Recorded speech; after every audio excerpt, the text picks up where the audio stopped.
Des bols tibétains qui résonnent, le Toit du Monde a posé ses valises ici à Saint-Pabu. L'association vient en aide aux réfugiés tibétains qui ont dû fuir leur pays dès 1959, après l'invasion chinoise. Une oppression terrible qui a anéanti leur culture. La présidente a été sensible au sort de ces réfugiés. J'ai rencontré des Tibétains, je suis allée chez eux, dans des camps de réfugiés. Voilà, donc tout ça, ça a été des facteurs, enfin j'avais envie d'aider ces gens.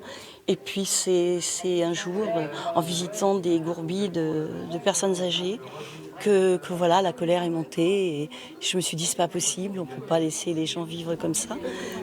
En 32 ans, l'association a déjà réussi à parrainer 1 millier d'enfants pour les accompagner dans leur parcours scolaire et universitaire. Cela en lien avec le gouvernement tibétain en exil. Elle aide à l'aménagement des écoles et au fonctionnement des maisons pour les personnes âgées. Le public est loin d'être indifférent. C'est la première fois que je vois des photos des écoliers. On n'en parle pas assez souvent, je pense, et on a envie d'aider. Donc voilà, on espère pouvoir acheter quelques petites choses pour les soutenir. On est plus touchés par ce qui se passe plus proche de nous. Et voilà, je pense que le Tibet, il ne faut pas qu'on l'oublie. L'association est inquiète pour les réfugiés tibétains du Népal. Ce pays est en proie à l'appétit des investisseurs chinois depuis le tremblement de terre en 2015.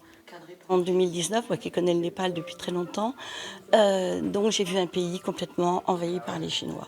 Dans le quartier de Tamel, qui est le quartier où il y a tous les touristes, les petits magasins, il y a beaucoup d'immeubles qui se sont effondrés et les Chinois ont beaucoup racheté, reconstruit des magasins de luxe.